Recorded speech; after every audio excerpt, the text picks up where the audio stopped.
Hello and welcome back to Let's Talk Montessori. The material I have here with me today is the stamp game.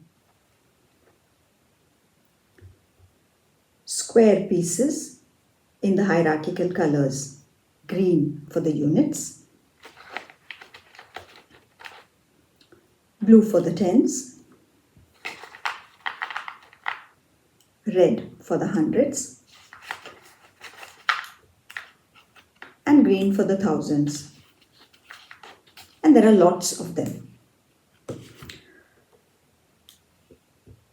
What is really interesting about this material is that it brings to a very symbolic level the work that the child has been doing at a concrete level with the golden bead material. So there, when he had 10 beads on a bead bar, he could change it for 10 units. Or if he had 10 bead bars of 10, he could change it for 100. The child can do the same work with this material, but no more are these groups of 10 in his hands.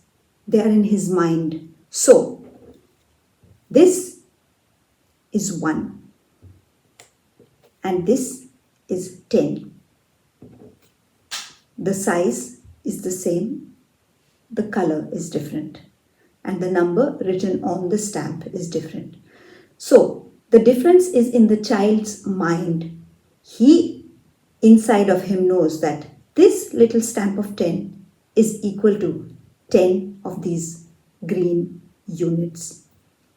Similarly, his work with the golden bead material has taught him that 100 is equal to 10 tens.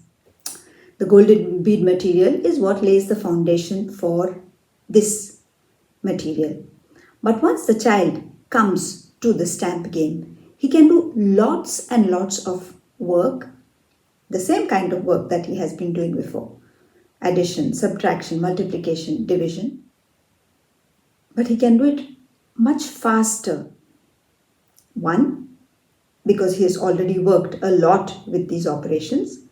And 2, because as a material, it's much easier to handle. So, let's have a look at what the material is made up of. Units, lots and lots of units. Tens, and there are plenty of those as well. Hundreds, and so many of those. Thousands, and there are lots of those as well. So now, let's see what the child can do with this. For one thing, there's the simple work of changing. So, if I have so many of these units, really how many do I have here? Let me count. 1, 2, 3, 4, 5, 6, 7, 8, 9, 10. But I know that 10 units is equal to 1 10. So, I can put these back and I've taken 1 10. But I have more units here. Let me count them. 1, 2, 3, 4, 5, 6, 7, 8, 9, 10. Change for a 10 and put back what I have counted. 1, 2, 3, 4, 5, 6, 7, 8. And I have 8 units. I can't change that. That remains there. Let me count my tens. 1, 2, 3, 4, 5, 6, 7, 8, 9, 10. 10 tens makes 100. So I can change that for 100. Keep on counting. 1, 2, 3, 4, 5, 6, 7, 8, 9, 10. Another 100. And put them back. 1, 2, 3, 4. And this I cannot change.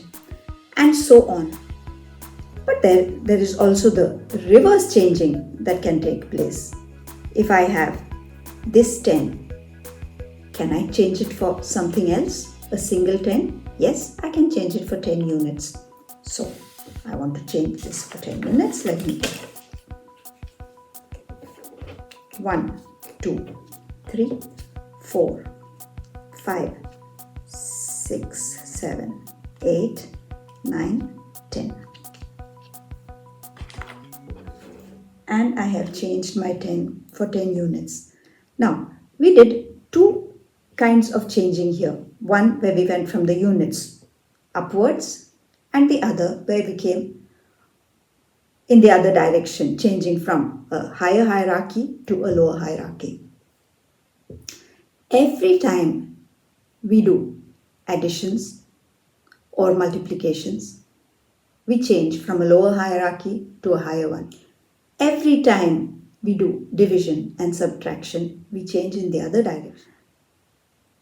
Very often, we tend with children to jump into these operations without giving enough importance to this little fact of changing, this pivot that helps us to do these additions, these subtractions, these multiplications, and these divisions.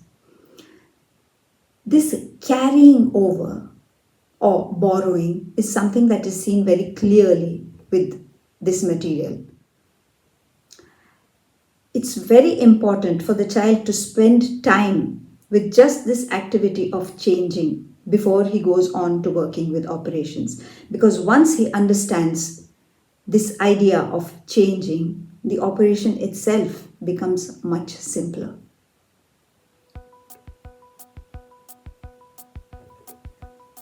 Thank you for watching. I'll see you again another time.